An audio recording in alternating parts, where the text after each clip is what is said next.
श्री शिवाय नमस्तुभ्यम। हर हर महादेव। जय भोलेनाथ। प्रिय भक्तों, आप सभी का दिन शुभ और मंगलमय हो। आज शिव महापुराण की कथा का 12वां दिन है। हम एक ऐसे समय में जा रहे हैं दोस्तों, जहाँ हर कोई कुछ न कुछ बोल रहा है।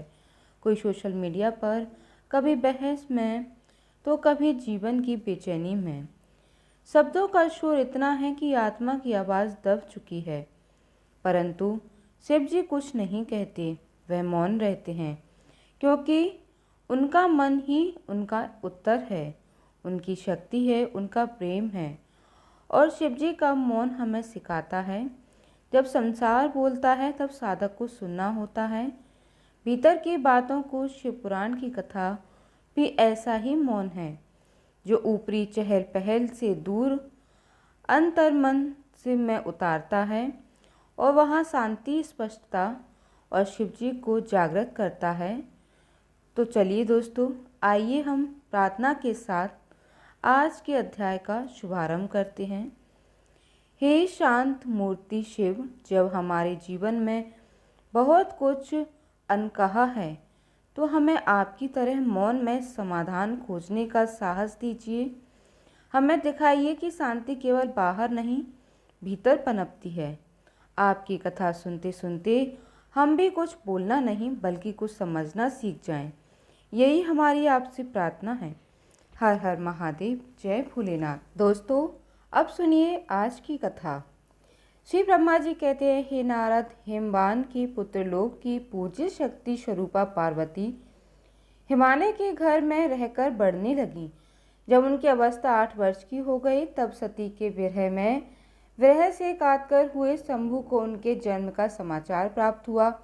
हे मुनि, उस अद्भुत बालिका पार्वती को हृदय में रखकर वे मन ही मन बड़े आनंद का अनुभव करने लगे।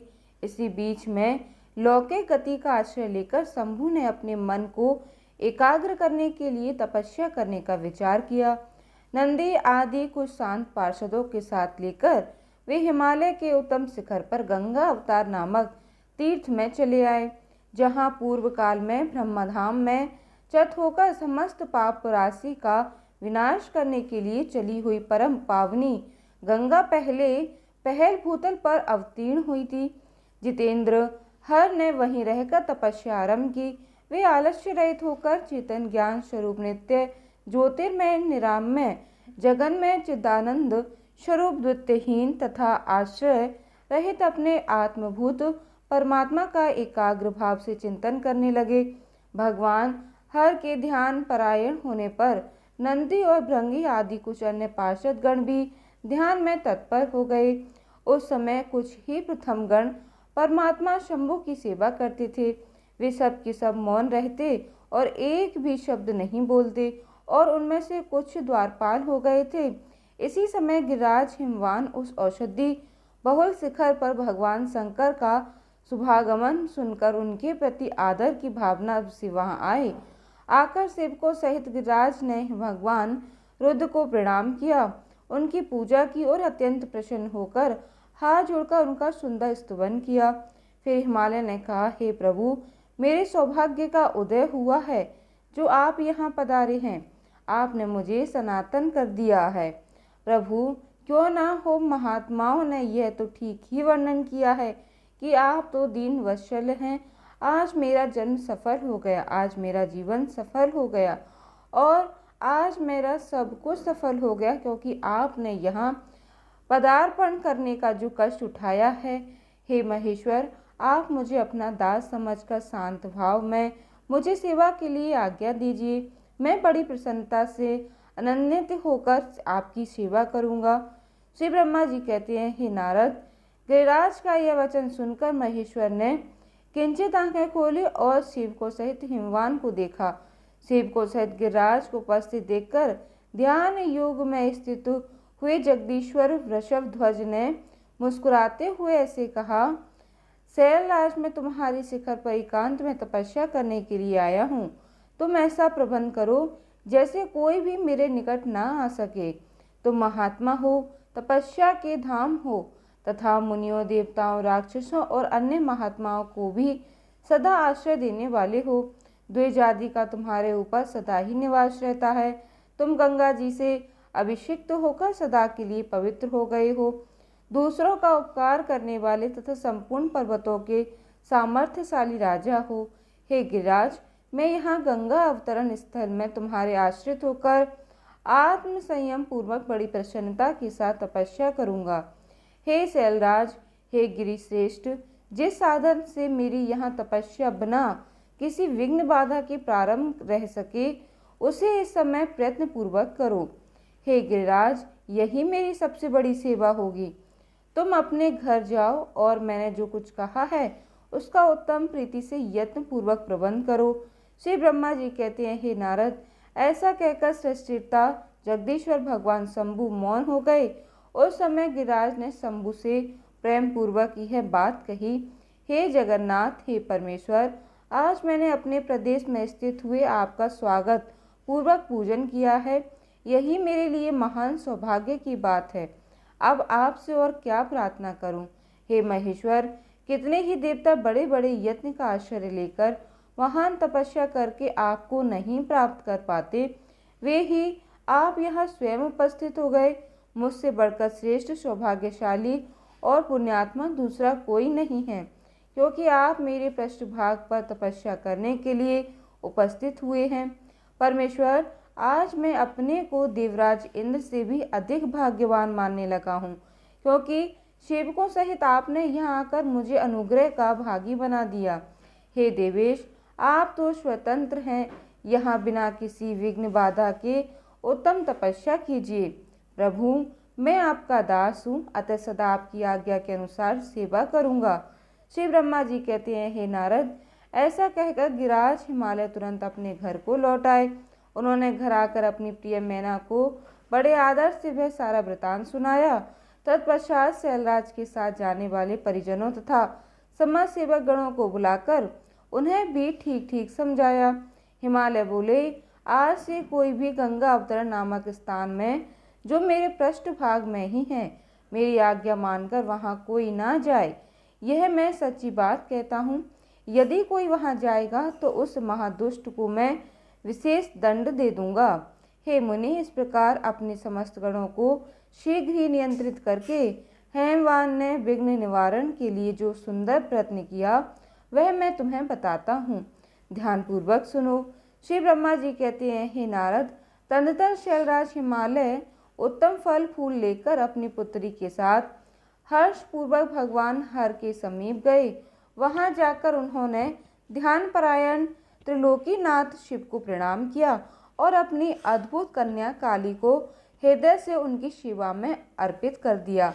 फल फूल आदि सारी सामग्री उनके सामने रखकर पुत्री को आगे करके शैलराज ने शंभु से कहा, हे भगवान, मेरी पुत्री आप भगवान चंद्रशेखर की सेवा करने के लिए उत्सुक है, अतः आपकी आराधन की इच्छा में से इसको साथ लेकर आया हूँ। यह अपनी दो सखियों के साथ सदा आप शंकर की सेवा में ही रहे। हे नाथ, यदि आप मुझ पर अनुग्रह हैं तो इस कन्या को सेवा के लिए आज्ञा दीजिए। तब भगवान शंकर ने उस परम मनोहर काम रूपिणी कन्या को देखकर आंखें मूंद लीं और अपने त्रिगुणातीत अविनाशी परम तत्व में उत्तम रूप का ध्यान आरंभ किया। उस समय सर्वेश्वर और सर्वव्यापी जटाजूटधारी वेदांत वेदचंद्र कलाभिभूषण शंभु उत्तम आसन पर बैठकर नेत्र बंद किए ध्यान में ही लग गए। यह देखकर हिमालय ने मस्तक झुकाकर पुनः उनके चरणों में प्रणाम किया। यद्यपि हृदय में दीनता नहीं थी, तब भी वे उस समय स्वयं संशय में पड़ गए कि ना जाने भगवान मेरी प्रार्थना को स्वीकार करेंगे भी या नहीं। वक्ताओं में श्रेष्ठ गिरिराज हिमवान ने जगत के एकमात्र बंधु भगवान शिव से तब इस प्रकार कहा, हे देवादिदेव, हे महादेव, हे करुणाकर, हे शंकर, हे विभव, मैं आपकी शरण में आया हूँ। आंखें खोलकर मेरी ओर देखिए प्रभु। हे शिव, हे शर्व, हे मशान, हे जगत को आनंद प्रदान करने वाले प्रभु, हे महादेव, आप तो संपूर्ण आपत्तियों का निवारण करने वाले हैं। मैं आपको प्रणाम करता हूँ। हे स्वामिन, हे प्रभु, मैं अपनी इस पुत्री के साथ प्रतिदिन आपका दर्शन करने के लिए आऊँगा, इसके लिए आदेश दीजिए। उनकी यह बात सुनकर देवाधिदेव महेश्वर ने आंखें खोलकर ध्यान छोड़ दिया और कुछ सोच विचार कर कहने लगे, हे गिरिराज, तुम अपनी इस कुमारी कन्या को घर में रखकर ही नित्य मेरे दर्शन को आ सकते हो, अन्यथा मेरा दर्शन नहीं हो सकता। महेश्वर की ऐसी बात सुनकर शिवा के पिता हिमवान मस्तक झुकाकर उन भगवान से बोले, हे प्रभु, यह तो बताइए कि किस कारण से मैं इस कन्या के साथ आपके दर्शन के लिए नहीं आ सकता? क्या यह आपकी सेवा के योग्य नहीं है? फिर इसे नहीं लाने का क्या कारण है? यह मेरी समझ में नहीं आता। प्रभु यह सुनकर भगवान वृषभध्वज शंभु हंसने लगे और विशेषतः दुष्ट योगियों को लोकाचार का दर्शन कराते हुए वे हिमालय से बोले, हे शैलराज, यह कुमारी सुंदर कटी प्रदेश से सुशोभित, तनवंगी, चंद्रमुखी और शुभ लक्षणों से संपन्न है और इसलिए इसे मेरे समीप तुम्हें नहीं लाना चाहिए। इसके लिए मैं तुम्हें बारंबार रोकता हूँ। वेद के पारंगत विद्वानों ने नारी को माया रूपिणी कहा है। विशेषतः युवती स्त्री तो तपस्वी जनों के तप में विघ्न डालने वाली होती है। हे गिरिश्रेष्ठ, मैं तपस्वी, योगी और सदा माया से निर्लिप्त रहने वाला हूँ। फिर मुझ भला ऐसा युवती स्त्री से क्या प्रयोजन है? तपस्वियों के श्रेष्ठ आश्रय हिमालय, इसलिए फिर मैं तुम्हें ऐसी बात नहीं कहनी चाहिए, क्योंकि तुम वेदोक्त धर्म के प्रवीण ज्ञानियों में श्रेष्ठ और विद्वान हो। हे अचल, राज स्त्री के संग में मन में शीघ्र ही विषय वासना उत्पन्न हो जाती है, उससे वैराग्य नष्ट होता है और वैराग्य न होने से पुरुष उत्तम तपस्या से भ्रष्ट हो जाता है। इसलिए है शैल तपस्वी को स्त्रियों का संग नहीं करना चाहिए, क्योंकि स्त्री महाविषय वासना की जड़ है और ज्ञान वैराग्य का विनाश करने वाली होती है। श्री ब्रह्मा जी कहते हैं, हे नारद, इस तरह की बहुत सी बातें कहकर महायोग शिरोमणि भगवान महेश्वर मौन हो गए।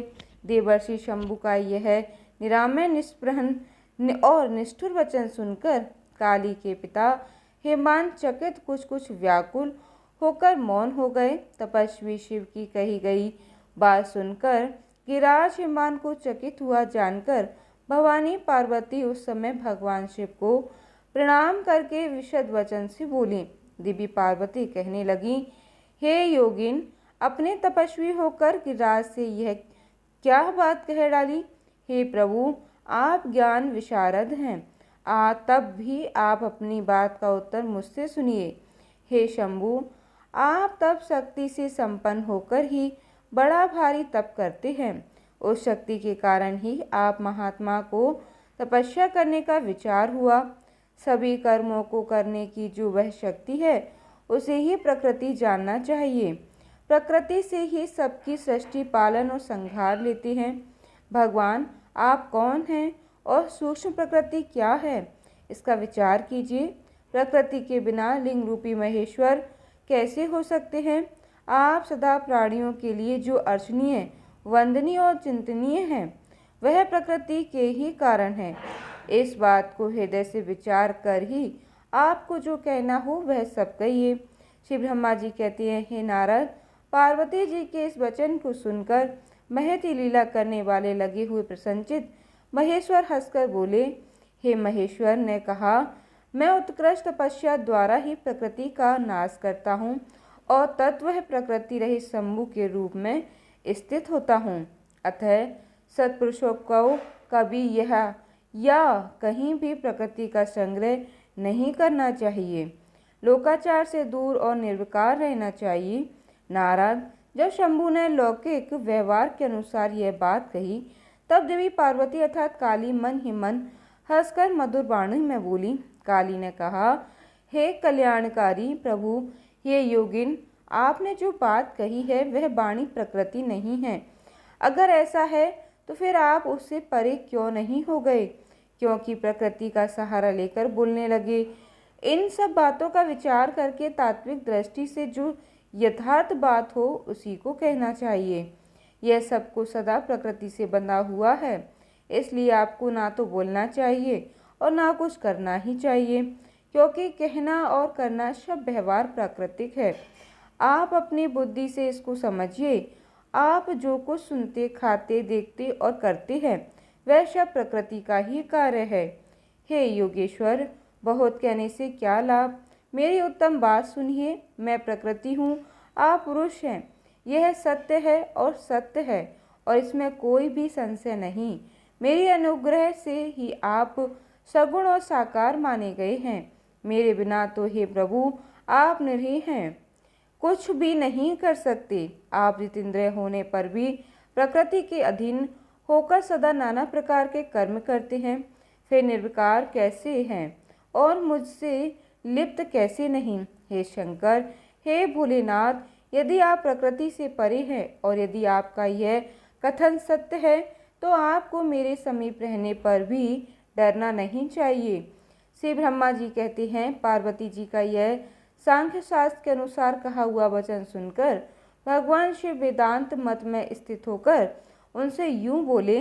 भगवान शिव कहने लगे, सुंदर भाषण करने वाले, हे गिरिजे, यदि तुम सांख्य मत को धारण करके ऐसी बात कहती हो तो प्रतिदिन मेरी सेवा करो, परंतु वह सेवा शास्त्र निषेध होनी चाहिए। गिरिजा से ऐसा कहकर भक्तों पर अनुग्रह और उनका मनोरंजन करने वाले भगवान शिव हेमवान से कहने लगे। भगवान शिव ने कहा, हे गिरिराज, मैं यही तुम्हारे अत्यंत रमणीय श्रेष्ठ शिखर की भूमि पर उत्तम तपस्या तथा अपने आनंद में परमार्थ रूप का विचार करता हूँ और करता हुआ विचरूंगा। हे पर्वतराज, आप मुझे यहाँ तपस्या करने की अनुमति दीजिए। आपकी आज्ञा के बिना कोई भी यहाँ तप नहीं कर सकता। देवादिदेव शूलधारी भगवान शिव का यह कथन सुनकर हिमवान ने उन्हें प्रणाम करके कहा, हे महादेव, देवता, असुर और मनुष्यों सहित संपूर्ण जगत तो आपका ही है। मैं तुच्छ होकर आपसे क्या कहूँ। श्री ब्रह्मा जी कहते हैं, हे नारद, गिरिराज हिमालय के ऐसा कहने पर लोक कल्याणकारी भगवान शंकर हंस पड़े और आदर पूर्वक उनसे बोले, अब तुम जाओ। शंकर जी की आज्ञा पाकर हिमवान अपने घर लौट गए। वे गिरिजा के साथ प्रतिदिन उनके दर्शन के लिए आते थे।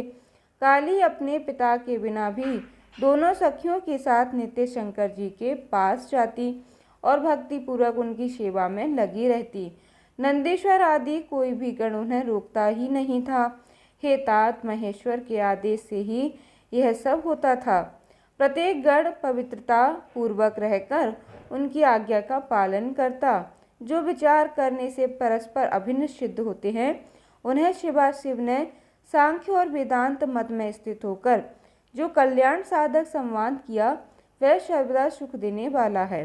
वह संवाद मैंने यहाँ कह सुनाया। इंद्रियातीत भगवान शंकर ने गिरिराज के कहने से उनका गौरव मानकर उनकी पुत्री को पास रहकर सेवा करने के लिए स्वीकार कर लिया। काली अपनी दो सखियों के साथ चंद्रशेखर महादेव जी की सेवा के लिए प्रतिदिन आती जाती रहती थी। वे भगवान शंकर के चरण धोकर उस चरणामृत का पान करती थी।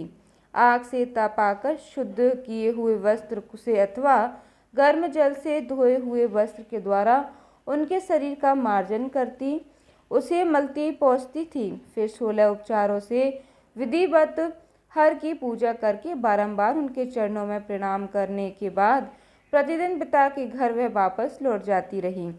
हे मुनि श्रेष्ठ, इस प्रकार ध्यान परायण शंकर जी की सेवा में लगी हुई शिवा का महान समय व्यतीत हो गया। तब भी वे अपनी इंद्रियों को संयम में रखकर पूर्ववत उनकी सेवा करती रहीं। महादेव जी ने जब फिर उन्हें अपनी सेवा में नित्य तत्पर देखा तब वे दया द्रवित हो उठे और इस प्रकार विचार करने लगे कि यह काली जब तपस्या व्रत करेगी और इसमें गर्भ का बीज नहीं रह जाएगा तभी मैं इसका पानी ग्रहण करूंगा। ऐसा विचार करके महाकाली महालीला करने वाले महायोगेश्वर भगवान भूतनाथ तत्काल ध्यान में स्थित हो गए। मुनि परमात्मा शिव जब ध्यान में लग गए तब उनके हृदय में दूसरी कोई चिंता नहीं रह गई। काली प्रतिदिन महात्मा शिव के रूप का निरंतर चिंतन करती हुई उत्तम भक्ति भाव से उनकी सेवा में लगी रही। ध्यान परायण भगवान हर शुद्ध भाव से वहां रहती हुई काली को नित्य देखते थे, फिर भी पूर्व चिंता को भुलाकर उन्हें देखते हुए भी वे नहीं देखते थे। इसी बीच में इंद्र आदि देवताओं तथा मुनियों ने ब्रह्मा जी की आज्ञा से कामदेव को वहां आदर पूर्वक भेजा। वे काम की प्रेरणा से कालिका रुद्र के साथ संयोग कराना चाहते थे। उनके ऐसा करने के कारण यह था कि महापराक्रमी तारकासुर से वे बहुत पीड़ित थे और शंकर जी से किसी प्रकार महान बलवान पुत्र उत्पत्ति चाहते थे। तब कामदेव ने वहां पहुंचकर अपने सभी उपायों का प्रयोग किया, परंतु महादेव जी के मन में तनिक भी शुभ नहीं हुआ। उल्टे उन्होंने कामदेव को जलाकर भस्म कर दिया। हे मुनि, तब सती पार्वती ने भी गर्भ रहित होकर उनकी आज्ञा से बहुत बड़ी तपस्या करके शिव को पति के रूप में प्राप्त किया। फिर वे पार्वती और परमेश्वर परस्पर अत्यंत प्रेम से और प्रसन्नता पूर्वक रहने लगे। उन दोनों ने परोपकार में तपकर रहकर देवताओं का महान कार्य सिद्ध किया। श्री सूत जी कहते हैं, तदनंतर नारद जी के पूछने पर देवी पार्वती के विवाह के विस्तृत प्रसंग को उपस्थित करते हुए श्री ब्रह्मा जी ने तारकासुर की उत्पत्ति, उसके उग्र तप, मनोवांछित वर प्राप्ति तथा देवता और असुर सभी को जीतकर स्वयं इंद्र पद पर प्रतिष्ठित हो जाने की कथा सुनाई। तत्पश्चात श्री ब्रह्मा जी ने कहा, तारकासुर तीनों लोकों को अपने वश में करके जब स्वयं इंद्र हो गया, तब उसके समान दूसरा कोई शासक नहीं रह गया। वह जितेंद्रिय अछूत त्रिभुवन का एकमात्र स्वामी होकर अद्भुत ढंग से राज्य का संचालन करने लगा। उसने समस्त देवताओं को निकालकर उनकी जगह दैत्यों को स्थापित कर दिया और विद्याधर आदि देव योनियों को स्वयं अपने कर्म में लगा दिया। हे मुनि, तदनंतर तारकासुर के सताए हुए इंद्र आदि संपूर्ण देवता अत्यंत व्याकुल और अनाथ होकर मेरी शरण में आए। उन सभी ने मुझ प्रजापति को प्रणाम करके बड़ी भक्ति से मेरा स्तुवन किया और अपने दारुण दुख की बातें बताकर कहने लगे, हे प्रभु, आप ही हमारी गति हैं, आप ही हमें कर्तव्य का उपदेश देने वाले हैं और आप ही हमारे धाता और उद्धारक हैं। हम सब देवता तारकासुर नामक अग्नि में जलकर अत्यंत व्याकुल हो रहे हैं। जैसे सन्निपात रोग प्रबल औषधि निर्बल हो जाती है, उसी प्रकार उस असुर ने हमारे सभी क्रूर उपायों को बलहीन बना दिया है।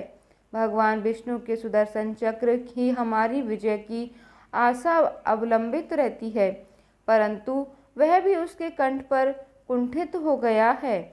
उसके गले में पड़कर सुदर्शन चक्र भी ऐसा प्रतीत होने लगा था मानो असुर को फूलों की माला पहनाई गई हो।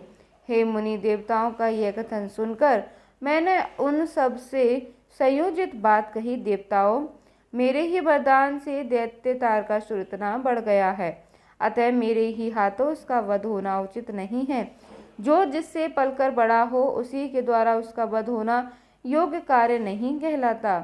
विष के वृक्ष को भी यदि स्वयं सींचकर बड़ा किया गया हो, तो भी उसे स्वयं काटना अनुचित माना गया है। तुम लोगों का सारा कार्य करने के योग्य केवल भगवान शंकर हैं, किंतु वे तुम्हारे कहने पर भी स्वयं उस असुर का सामना नहीं कर सकते। तारक दैत्य स्वयं अपने पाप से नष्ट हो सकता है, इसलिए हे देवता गणों, मैं जैसा उपदेश करता हूँ तुम वैसा कार्य करो। मेरे वर के प्रभाव से ना मैं तारकासुर का वध कर सकता हूँ, ना भगवान विष्णु कर सकते हैं और ना ही भगवान शंकर उसका वध कर सकते हैं। दूसरा कोई वीर पुरुष अथवा सारे देवता मिलकर भी उसे नहीं मार सकते। यह मैं बिल्कुल सत्य कह रहा हूँ। देवताओं, यदि शिवजी के वीर से कोई पुत्र उत्पन्न हो तो ही वह तारका दैत्य का वध कर सकता है, दूसरा कोई नहीं है। हे सुरश्रेष्ठ गण, इसके लिए जो उपाय मैं बतलाता हूँ उसे करो। महादेव जी की कृपा से वह उपाय अवश्य ही सिद्ध होगा। पूर्व काल में जिस दक्ष कन्या सती ने दक्ष के यज्ञ में अपने शरीर को त्याग दिया था, वही इस समय हिमालय पत्नी मेनका के गर्भ से उत्पन्न हुई। यह बातें तुम्हें भी विदित हैं। महादेव जी उस कन्या का पाणी ग्रहण अवश्य करेंगे। फिर भी देवताओं, तुम स्वयं भी इसके लिए प्रयास करो। तुम अपने प्रयासों से ऐसा उद्युत करो जिससे भगवान शिव और मेनका कुमारी का संयोग हो सके। गिरिराज की पुत्री वे पार्वती इस समय युवावस्था में प्रवेश कर चुकी हैं और हिमालय पर तपस्या में लगे हुए महादेव जी की प्रतिदिन सेवा करती हैं। अपने पिता हिमवान के कहने से काली शिवा अपनी 2 सखियों के साथ धारण परायण परमेश्वर शिव को शीघ्र सेवा कर रही हैं। तीनों लोकों में सबसे अधिक सुंदरी देवी पार्वती शिवजी के सामने रहकर प्रतिदिन उनकी पूजा करती हैं। फिर भी वे ध्यान मग्न महेश्वर मन से ही ध्यानहीन स्थिति में ही आते हैं, अर्थात ध्यान भंग करके पार्वती जी की ओर देखने का विचार तक मन में नहीं लाते। देवताओं, चंद्रशेखर शिव जिस प्रकार काली को अपनी भार्या बनाने की इच्छा करें, वैसा ही प्रयास तुम लोग शीघ्र ही प्रयत्नपूर्वक करो। मैं उस दैत्य के स्थान पर जाकर तारकासुर को बुरे हट से हटाने की चेष्टा करूंगा। अतः अब तुम लोग अपने अपने स्थानों को जाओ। हे नारद, देवताओं से ऐसा कहकर मैं शीघ्र ही तारकासुर से मिला और बड़े प्रेम से बुलाकर मैंने उससे इस प्रकार कहा, तारका, यह स्वर्ग हमारे तेज का सार्वत्व है, परंतु तुम यहाँ के राज्य का पालन कर रहे हो, जिसके लिए तुमने उत्तम तपस्या की थी, उससे अधिक चाहने लगे हो। मैंने तुम्हें इससे छोटा ही वर दिया था। स्वर्ग का राज्य तो मैंने कदापि तुम्हें नहीं दिया था, इसलिए तुम स्वर्ग को छोड़कर पृथ्वी लोक पर राज्य करो और असुर श्रेष्ठ देवताओं के योग्य जितने भी कार्य हैं, वे सब तुम्हें वहीं सुलभ होंगे। इसमें अन्यथा विचार करने की आवश्यकता नहीं है। ऐसा कहकर उस असुर को समझाने के बाद मैं शिवा और शिव का स्मरण करके वहां से अंतर्ध्यान हो गया। तारकासुर भी स्वर्ग को छोड़कर पृथ्वी पर आ गया और श्रोतपुर में रहकर वह राज्य करने लगा। फिर सब देवता भी मेरी बात सुनकर मुझे प्रणाम करके देवराज इंद्र के साथ प्रसन्नतापूर्वक बड़ी ही सावधानी के साथ इंद्रलोक में गए। वहां जाकर परस्पर मिलकर आपस में सलाह करके वे सब देवता देवराज इंद्र से प्रेम पूर्वक कहने लगे कि हे भगवान, शिवजी की शिवा में जैसी काम मूलक रुचि हो, वैसा ब्रह्मा जी का बताया हुआ सारा प्रयास आपको करना चाहिए। इस प्रकार देवराज इंद्र से संपूर्ण वृत्तांत निवेदन करके वे देवता प्रसन्नता पूर्वक सब और अपने अपने स्थान पर चले गए। श्री ब्रह्मा जी कहते हैं, हे नारद, देवताओं के चले जाने पर दुरात्मा तारक दैत्य से पीड़ित हुए देवराज इंद्र ने कामदेव का स्मरण किया। कामदेव तत्काल वहां आ पहुँचे। तब देवराज इंद्र ने मित्रता का धर्म बतलाते हुए कामदेव से कहा, हे मित्र, कालवशात मुझ पर असाध्य दुख आ पड़ा है, उसे तुम्हारे बिना कोई भी दूर नहीं कर सकता। दाता की परीक्षा दुर्भिक्ष में, सूरवीर की परीक्षा रणभूमि में, मित्र की परीक्षा आपत्ति काल में और स्त्रियों के कुल की परीक्षा पति के असमर्थ हो जाने पर होती है। अतः हितार संकट पड़ने पर विनय की परीक्षा होती है और परोक्ष में सत्य और उत्तम स्नेह की अन्यथा नहीं होती है। यह मैंने एकदम सच्ची बात कही है। हे मित्रवर, इस समय मुझ पर जो विपत्ति आई है उसका निवारण दूसरे किसी ने से नहीं हो सकता। अतः आज तुम्हारी परीक्षा हो जाएगी। यह कार्य केवल मेरा ही है और मुझे ही सुख देने वाला है, ऐसी बात नहीं है, अपितु यह तो समस्त देवता आदि का कार्य है और इसमें कोई संशय नहीं है। देवराज की बात सुनकर कामदेव मुस्कुराए और प्रेम पूर्वक गंभीर वाणी से कहने लगे, देवराज, आप ऐसी बातें क्यों कहते हैं? मैं आपको उत्तर नहीं दे रहा हूँ, केवल आवश्यक निवेदन मात्र कर रहा हूँ। इस लोक में कौन उपकारी मित्र है और कौन बनावटी, यह केवल स्वयं देखने की वस्तु है, कहने की नहीं। जो संकट के समय बहुत बहुत बातें करता है वह काम क्या करेगा? फिर भी महाराज, हे प्रभु, मैं कुछ कहता हूँ, उससे सुनिए। हे मित्र, जो आपके इंद्रप्रस्थ को छीनने के लिए दारुण तपस्या कर रहा है, आपको शत्रु का मैं सर्वदा तपस्या से भ्रष्ट कर दूंगा। जो काम जिससे पूरा हो सके, बुद्धिमान पुरुष उसे उसी काम में लगाएं। मेरे योग्य जो भी कार्य है वह सब आप मेरे जिम्मे कीजिए। श्री ब्रह्मा जी कहते हैं, कामदेव का यह कथन सुनकर देवराज इंद्र बड़े प्रसन्न हुए। वे कामिनियों को सुख देने वाले काम को प्रणाम करके उसे इस प्रकार कहने लगे कि हे तात, हे मनोभव, मैंने अपने मन से जिस कार्य को पूर्ण करने का उद्देश्य रखा है उसे सिद्ध करने में केवल तुम ही समर्थ हो। दूसरे किसी के उस कार्य का होना संभव नहीं है। हे मित्रवर, हे मनोभव, काम जिसके लिए आज तुम्हारे सहयोग की अपेक्षा हुई है, अब उसे ठीक ठाक बता रहा हूँ, सुनो। तारक नाम से प्रसिद्ध जो महान दैत्य है, वह ब्रह्मा जी का अद्भुत वरदान पाकर अजय हो गया है और सभी को दुख दे रहा है। वह सारे संसार में पीड़ा दे रहा है। उसके द्वारा बारंबार धर्म का नाश हुआ है। उससे समस्त देवता और समस्त ऋषिगण बड़े दुखी हैं। संपूर्ण देवताओं ने पहले उसके साथ अपनी पूरी शक्ति लगाकर युद्ध किया था, फिर उसके ऊपर सबके अस्त्र शस्त्र निष्फल हो गए। जल के स्वामी वरुण का पास टूट गया। श्री हरि का सुदर्शन चक्र भी वहां सफल नहीं हो पाया। श्री विष्णु ने उसके कंठ पर चक्र चलाया, किंतु वह वहां कुंठित हो गया। ब्रह्मा जी ने महायोगेश्वर भगवान शंभु के वीर से उत्पन्न हुए बालक के हाथों से इस दुरात्मा दैत्य की मृत्यु बताई है और यह कार्य तुम्हें अच्छी तरह और प्रयत्नपूर्वक करना है। हे मित्रवर, उसके हो जाने से हम देवताओं को बड़ा सुख मिलेगा। भगवान शंभु गिरिराज हिमालय पर उत्तम तपस्या में लीन हैं। वे हमारे भी प्रभु हैं, कामना के वश में नहीं हैं, स्वतंत्र परमेश्वर हैं। मैंने सुना है कि गिरिराज नंदिनी पार्वती पिता की आज्ञा पाकर अपनी 2 सखियों के साथ उनके समीप रहकर उनकी सेवा में रहती हैं। उनका यह प्रयत्न महादेव जी को पति रूप में प्राप्त करने के लिए ही है, परंतु भगवान शिव अपने मन में संयम नियम में वश में रखते हैं। अतः हे कामदेव, जिस तरह भी उनकी पार्वती जी में अत्यंत रुचि हो जाए, तुम वैसा ही प्रयास करना। यह कार्य करके तुम कृतार्थ हो जाओगे और हमारा भी सारा दुख नष्ट हो जाएगा। इतना ही नहीं है, कामदेव, समस्त लोकों में तुम्हारा स्थायी प्रताप फैल जाएगा। श्री ब्रह्मा जी कहते हैं, नारद, इंद्र के ऐसा कहने पर कामदेव का मुखारविंद प्रसन्नता से खिल उठा। उसने देवराज से प्रेम पूर्वक कहा, मैं इस कार्य को करूँगा, इसमें कोई संशय नहीं। ऐसा कहकर शिव जी की माया से मोहित हुए काम ने उस कार्य के लिए स्वीकृति दे दी और शीघ्र ही उसका भार भी ले लिया। तब वह अपनी पत्नी रति और वसंत के साथ लेकर बड़ी प्रसन्नता के साथ उस स्थान पर गए जहाँ साक्षात योगेश्वर भगवान शिव उत्तम तपस्या कर रहे थे। श्री ब्रह्मा जी कहते हैं, हे मुनि, काम अपने साथी वसंत आदि को लेकर वहां पहुंचा। उसने भगवान शिव पर फिर वहां अपने बाण चलाने प्रारंभ किए।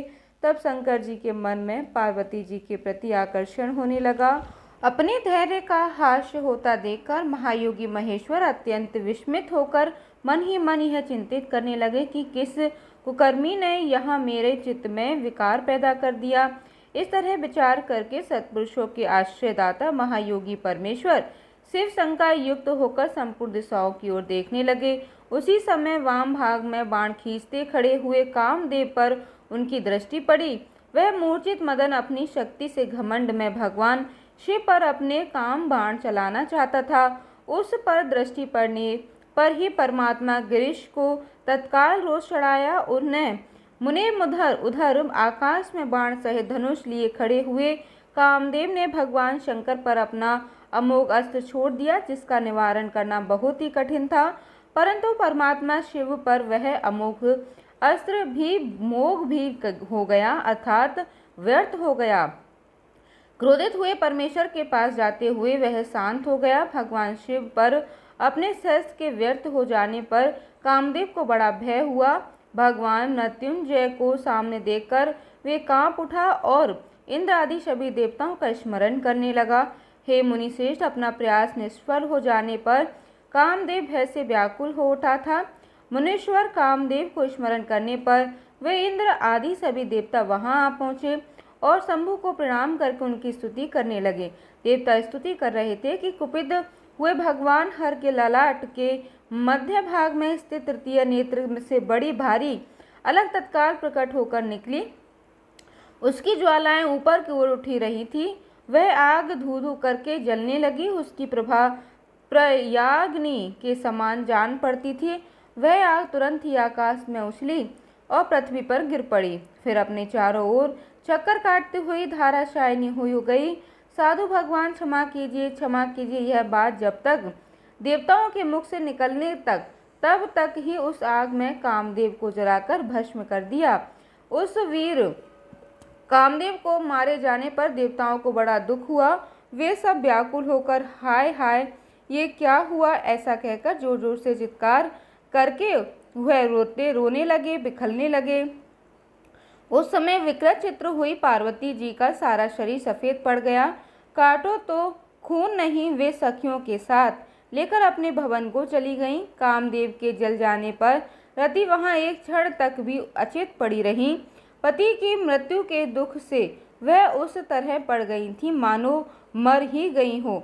थोड़ी देर में जब उसे होश आया तब अत्यंत व्याकुल होकर रति उस समय तरह तरह की बातें कहकर विलाप करने लगी।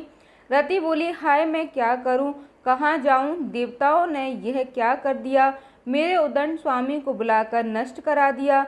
हाय हाय हाय नाथ, स्मरण स्वामी, हे प्राण प्रिय, हाँ मुझे सुख देने वाली प्रियतम हो प्राणनाथ, यह क्या हो गया? श्री ब्रह्मा जी कहते हैं, हे नारद, इस प्रकार रोती बिलखती हुई अनेक प्रकार की बातें कहती हुई रति हाथ पैर फटकारने पर अपने सिर के बालों को नोचने लगी। उस समय उसका विलाप सुनकर वहां रहने वाले समस्त वनवासी जीव तथा वृक्ष आदि स्थावर प्राणी भी अत्यंत दुखी हो गए। इसी बीच में इंद्र आदि संपूर्ण देवता महादेव जी का स्मरण करते हुए रति को आश्वासन देकर इस प्रकार बोले, तुम काम के शरीर का थोड़ा सा भस्म लेकर उसे यत्न पूर्वक रखो और भय छोड़ दो। हम सबके स्वामी महादेव जी कामदेव को पुनः जीवित कर देंगे और तुम फिर से अपने प्रियतम को प्राप्त कर लोगी। कोई किसी को ना तो सुख देने वाला है और ना ही कोई दुख देने वाला है। सब लोग अपनी अपनी करने का फल भोगते हैं। तुम देवताओं को दोष देकर व्यर्थ शोक करती हो। इस प्रकार रति को आश्वासन देकर सभी देवतागण भगवान शिव के पास आए और उन्हें भक्ति भाव से प्रसन्नता से प्रसन्न करके इस प्रकार कहने लगे, हे भगवान शरणागत वत्सल महेश्वर, आप कृपा करके हमारे इस वचन को सुनिए। हे शिव शंकर, आप कामदेव की करतूत पर भली भांति प्रसन्नता पूर्वक विचार तो कीजिए। हे महेश्वर, काम ने जो यह कार्य किया है इसमें इसका कोई स्वार्थ नहीं था। दुष्ट तारकासुर से पीड़ित हुए हम सब देवताओं ने मिलकर ही उससे यह काम कराया है। हे नाथ, हे शिव शंकर, इसे आप अन्यथा मत समझिए। सब कुछ देने वाले हे देव, हे गृह सती साध्वी रति अब अकेली अति दुखी होकर विलाप कर रही है। आप उसे सांत्वना प्रदान कीजिए। शिव शंकर, यदि इस क्रोध के द्वारा आपने कामदेव को मार डाला तो हम यही समझेंगे कि आप देवताओं सहित समस्त प्राणियों का ही संहार कर डालना चाहते हैं। रति का दुख देखकर देवतागण नष्ट प्राय हो रहे हैं, इसलिए हे भोलेनाथ, आपको रति का शोक दुख दूर करना होगा। श्री ब्रह्मा जी कहते हैं, नारद संपूर्ण देवताओं का यह वचन सुनकर भगवान शिव प्रसन्न होकर उनसे इस प्रकार कहने लगे, हे देवताओं और ऋषियों, तुम सब आदर पूर्वक मेरी बात सुनो। मेरे क्रोध से जो कुछ हो गया वह तो अन्यथा नहीं हो सकता। फिर भी रति का शक्तिशाली पति कामदेव तभी तक शरीर रहित रहेगा जब तक कि रुक्मणी पति श्री कृष्ण का धरती पर अवतार नहीं हो जाता। जब श्री कृष्ण द्वारका में रहकर पुत्रों को उत्पन्न करेंगे तब वे रुक्मणी के गर्भ से काम को भी जन्म देंगे। उस काम का ही नाम उस समय प्रगमन होगा, इसमें कोई संशय नहीं है। उस पुत्र के जन्म लेते ही संभ्रासुर उसे हर लेगा। हरण के बाद दान शिरोमणि संबर उस शिशु को समुद्र में डाल देगा। फिर वह मूल में मरा हुआ समझकर अपने नगर को वापस लौट जाएगा। हे रति, उस समय तक तुम्हें संभ्रासुर के नगर में सुखपूर्वक निवास करना होगा, वही तुम्हें अपने पति प्रगमन की प्राप्ति हो सकती है। वहाँ तुमसे मिलकर काम युद्ध में सम्रासुर का वध करेगा और सुखी हो जाएगा। हे देवतागणों, प्रगमन नामधारी काम अपनी कामनी रति को तथा सम्रासुर के धन को लेकर उसके साथ पुण्य नगर में जाएगा और मेरा यह कथन सर्वदा सत्य होगा। श्री ब्रह्मा जी कहते हैं, हे नारद, भगवान शिव की यह बात सुनकर देवताओं के चित्त में कुछ उल्लास हुआ और वे उन्हें प्रणाम करके दोनों हाथ जोड़कर विनती भाव से इस प्रकार बोले, हे देवादिदेव महादेव, हे करुणा सागर, हे प्रभु, आप कामदेव को शीघ्र जीवन दान दीजिए तथा रति को प्राणों की भी रक्षा कीजिए। देवताओं की यह बात सुनकर सबके स्वामी करुणा सागर परमेश्वर से पुनः प्रसन्न होकर बोले, हे देवताओं, मैं बहुत प्रसन्न हूँ। मैं काम को सबके हृदय में जीवित कर दूंगा, वह सदा मेरा गण होकर विहार करेगा। अब आप सभी अपने अपने स्थान को जाओ, मैं तुम्हारे दुख का सर्वदा नाश करूंगा। ऐसा कहकर रुद्रदेव उस समय स्तुति करने वाले देवताओं को देखते ही देखते अंतर्ध्यान हो गए। देवताओं का विस्मय और दुख दूर हो गया और वे सब के सब प्रसन्न हो गए। हे मुनि, तदनंतर रुद्र की बात पर विश्वास करके स्थिर रहने वाले देवता रति को उनका कथन सुनाकर आश्वासन देकर अपने अपने स्थानों को चले गए। हे मुनीश्वर, काम पत्नी रति शिव को बताए हुए संबर नगर में चली गई थी तथा रुद्रदेव ने जो समय बताया था उसकी प्रतीक्षा करने लगी। श्री ब्रह्मा जी कहते हैं, हे नारद, जब भगवान रुद्र के तीसरे नेत्र से प्रकट हुई अग्नि ने कामदेव को शीघ्र जलाकर भस्म कर दिया, तब वह बिना किसी प्रयोजन के ही प्रज्वलित होकर सब ओर फैलने लगी। इससे चराचर प्राणियों सहित तीनों लोकों में महान हाहाकार मच गया। हे तात, संपूर्ण देवता और ऋषि तुरंत मेरी शरण में आए। उन सब ने अत्यंत व्याकुल होकर मस्तक झुकाकर दोनों हाथ जोड़कर मुझे प्रणाम किया और मेरी स्तुति करके वह निवेदन किया। वह सुनकर मैं भगवान शिव का स्मरण करके उसके हेतु का भली भांति विचार कर तीनों लोगों की रक्षा करने के लिए विनती भाव से वहां पहुंच गया। वहां अग्नि ज्वालामालाओं से अत्यंत उद्दीप्त जगत को जला देने के लिए वह अग्नि तैयार थी, परंतु भगवान शिव की कृपा से प्राप्त हुए उत्तम तेज के द्वारा मैंने उसे तत्काल स्तंभित कर दिया। हे मुनि, त्रिलोकी को दग्ध करने का इच्छा रखने वाली उस क्रोध में अग्नि को मैंने एक ऐसे घोड़े के रूप में परिणत कर दिया जिसके मुख से सौम्य ज्वाला प्रकट हो रही थी। भगवान शिव की इच्छा से उस वाव शरीर अर्थात घोड़े वाले शरीर वाली अग्नि को लेकर मैं लोकहित के लिए समुद्र तट पर गया। हे मुनि, मुझे आया देखकर समुद्र एक दिव्य पुरुष का रूप धारण करके हाथ जोड़ खड़े हुए मेरे पास आया। मुझे संपूर्ण लोकों के पितामह की भली भांति विधिवत स्तुति वंदना करके सिंधु ने मुझसे प्रसन्नता पूर्वक कहा, सागर कहने लगा, हे सर्वेश्वर ब्राह्मण, आप यहाँ किस लिए पधारे हैं? मुझे अपना सेवक समझकर इस बात को प्रतिपूर्वक बता कहिए। सागर की बात सुनकर शंकर का स्मरण कर और लोकहित का ध्यान रखते हुए मैंने उससे बड़ी प्रसन्नता के साथ कहा, तात, समो तुम बड़े विद्वान हो और संपूर्ण लोगों के हितकारी हो। मैं शिव जी की इच्छा से प्रेरित होकर हार्दिक प्रीति पूर्वक तुमसे कह रहा हूँ। यह भगवान महेश्वर का क्रोध है जो महान शक्तिशाली अश्व के रूप में यहाँ उपस्थित है। यह कामदेव को दग्ध करके तुरंत ही संपूर्ण जगत में भस्म करने के लिए तैयार हो गया था। यह देख पीड़ित हुए देवताओं की प्रार्थना से मैं संकेश्वर इच्छा वहां गया और इस अग्नि को स्तंभित कर दिया। फिर इसने घोड़े का रूप धारण किया और इसे लेकर मैं यहाँ आ गया। हे जलाधार, अब मैं इस जगत पर दया करके तुम्हें यह आदेश दे रहा हूँ कि इस महेश्वर के क्रोध को जो वाणव का वाणव अर्थात घोड़े का रूप धारण करके मुख से ज्वाला प्रकट करता हुआ खड़ा है, तुम प्रलय काल पर्यंत धारण किए रहे हो। हे सरितपते, जब मैं यहाँ आकर वास करूँगा तब तुम भगवान शंकर के इस अद्भुत क्रोध को छोड़ देना। तुम्हारा जल प्रतिदिन इसका भोजन करेगा। तुम यत्न पूर्वक इसे ऊपर ही धारण किए रहना, जिससे यह तुम्हारी अनंत जल राशि के अंदर ना चला जाए। श्री ब्रह्मा जी कहते हैं, नारद, मेरे ऐसा कहने पर समुद्र ने रुद्र की क्रोधाग्नि रूप बड़वानल को धारण करना स्वीकार कर लिया, जो दूसरों के लिए कतई असंभव था। फिर वह बड़वागिन समुद्र में प्रविष्ट हुई और ज्वालामालाओं से प्रदीप्त होकर सागर की जलराशि का दहन करने लगी। हे मुनि, इसमें संतुष्ट होकर मैं अपने लोक को चला आया और वह दिव्य रूप धारी समुद्र मुझे प्रणाम करके अदृश्य हो गया। हे महामुन, रुद्र की उस क्रोध अग्नि के भय से छूटकर संपूर्ण जगत स्वस्थता का अनुभव करने लगा और फिर सभी देवता तथा मुनि भी सुखी हो गए। नारद जी कहने लगे, हे दयानिधि, मदन दहन अर्थात समुद्र दहन के पश्चात गिरिराज नंदिनी पार्वती देवी ने क्या किया? वे अपनी दोनों सखियों के साथ कहाँ चली गईं? अब सब भी मुझे बताइए। ब्रह्मा जी ने कहा, भगवान शंकर के नेत्र से उत्पन्न हुई आग ने जब कामदेव को जला दिया तब वहाँ महान अद्भुत शब्द प्रकट हुआ जिससे सारा आकाश गूंज उठा। उस महान शब्द के साथ ही कामदेव को दग्ध हुआ देखकर भयभीत और व्याकुल हुई पार्वती अपनी दोनों सखियों के साथ अपने घर चली गईं।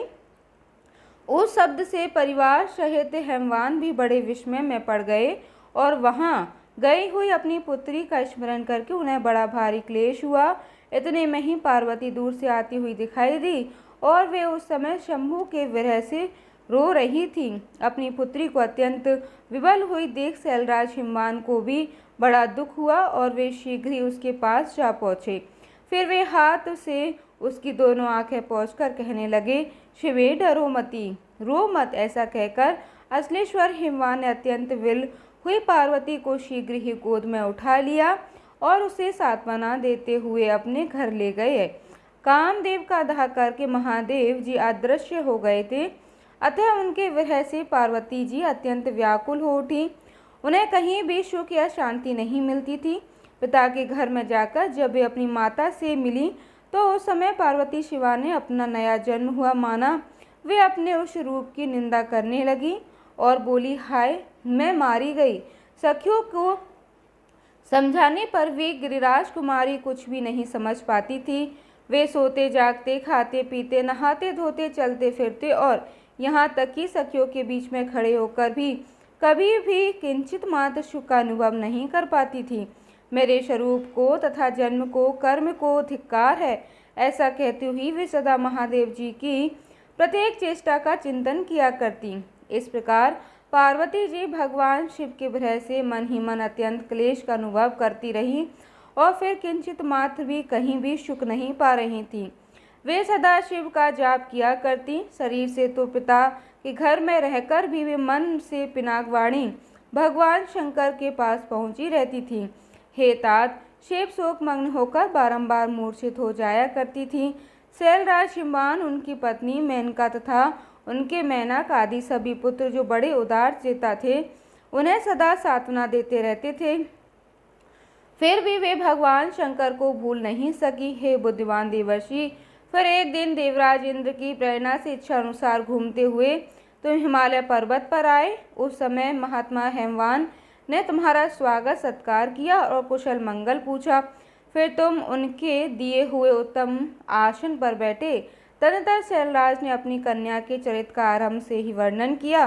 किस तरह उसने महादेव जी की सेवा आरंभ की थी और किस तरह उनके द्वार कामदेव का दहन हुआ, यह सब कुछ तुम्हें बताया। मुनि, यह सब सुनकर तुमने गिरिराज से कहा, हे शैलेश्वर, भगवान शिव का भजन करो। फिर उनसे विदा लेकर तुम वहां से उठे और मन ही मन शिव जी का स्मरण करके शैलराज को छोड़कर शीघ्र ही एकांत में काली के पास आ गए। हे मुनि, तुम लोकोपकारी, ज्ञानी तथा शिव जी के प्रिय भक्त हो, समस्त ज्ञानवानों से शिरोमणि हो। अतः काली के पास आकर उसे संबोधित करके उसी के हित में स्थित होकर उसे सादर यह सत्य वचन में कहने लगे। नारद जी ने कहा, यानी कि तुमने कहा कि कालिके मेरी बात सुनो, मैं दया व सच्ची बात कह रहा हूँ। मेरा वचन तुम्हारे लिए सर्वथा हितकारी, निर्दोष तथा उत्तम काम्य वस्तुओं को देने वाला होगा। तुमने यह महादेव जी की सेवा अवश्य की थी, परंतु यह बिना तपस्या के गर्भयुक्त होकर की थी। दीनों पर अनुग्रह करने वाले शिव ने तुम्हारे उसी गर्भ को नष्ट किया है। हे देवी, तुम्हारे स्वामी महेश्वर विरक्त और महायोगी है। उन्होंने केवल कामदेव को जलाकर जो तुम्हें सकुशल छोड़ दिया है, उसमें यही कारण है कि वे भगवान भक्त वत्सल। अतः तुम उत्तम तपस्या में लीन होकर चिरकाल तक महेश्वर की आराधना करो। तपस्या से तुम्हारा संस्कार हो जाने पर रुद्रदेव तुम्हें अपनी सहधर्मणि बनाएंगे और तुम ही कभी उन कल्याणकारिणी शंभु का परित्याग नहीं करोगी। देवी, तुम हठपूर्वक शिव जी को अपनाने का प्रयास करो। शिव जी के सिवा दूसरा किसी को अपना पति कभी स्वीकार मत करना। श्री ब्रह्मा जी कहते हैं, हे मुनि, तुम्हारी यह बात सुनकर राजकुमारी काली कुछ उल्लसित होकर तुमसे हाथ जोड़कर प्रसन्नता पूर्वक बोली। शिवा ने कहा, हे प्रभु, आप सर्वज्ञ तथा जगत का उपकार करने वाले हैं।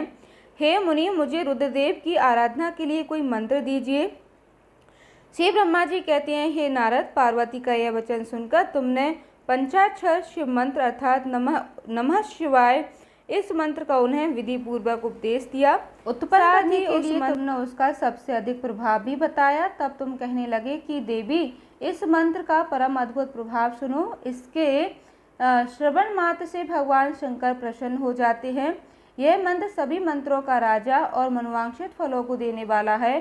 भगवान शंकर को अत्यंत प्रिय है तथा साधक को भोग और मोक्ष देने में भी समर्थ है। हे सौभाग्यशालिनी, इस मंत्र का विधि पूर्वक जप करने से तुम्हारे द्वारा पूजित हुए भगवान शिव अवश्य ही शीघ्र तुम्हारी आंखों के सामने प्रकट हो जाएंगे। हे शिव, सो संतोष आदि नियमों में तत्पर रहकर भगवान शिव के स्वरूप का चिंतन करती हुई तुम पंचाक्षर मंत्र का जप करो। इससे आराध्य देव शिव शीघ्र ही संतुष्ट होंगे। हे साध्वी, इस तरह तपस्या करो। तपस्या से महेश्वर वश में हो सकते हैं। तपस्या से ही सभी को मनोवांछित फल की प्राप्ति होती है, अन्यथा नहीं हो सकती। श्री ब्रह्मा जी कहते हैं, नारद, तुम भगवान शिव के प्रिय भक्त और इच्छानुसार विचरण करने वाले हो। तुमने काली के उपयुक्त बात कहकर देवताओं के हित में तत्पर होकर स्वर्गलोक को फिर प्रस्थान किया। तुम्हारी बात सुनकर उस समय पार्वती जी बड़ी प्रसन्न हुई, अर्थात काली बड़ी प्रसन्न हुई और उन्हें परम उत्तम पंचाक्षर मंत्र का प्राप्त हो गया था। जय भोलेनाथ। प्रिय भक्तों, आज के अध्याय में बस इतना ही। इसके आगे की कथा आप सभी कल के अध्याय में जरूर सुनिएगा। धन्यवाद दोस्तों। जय माता दी।